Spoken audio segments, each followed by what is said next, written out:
All right, so I'm gonna show y'all how to catch a bluegill. Open up your bail. I got a little 1/64 ounce trout magnet jig head with a little red worm wrapped on it. You just want to pitch that thing on out there. It ain't got to be far. Really slack up. And just give it a second.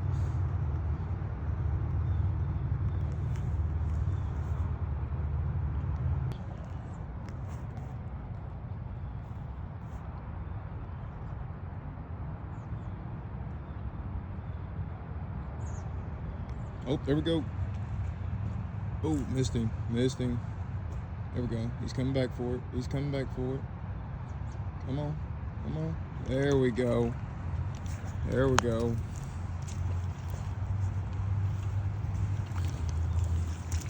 Nice little bluegill. And that right there is how you catch a bluegill. Quick, easy, cheap. Like I said, I just got the little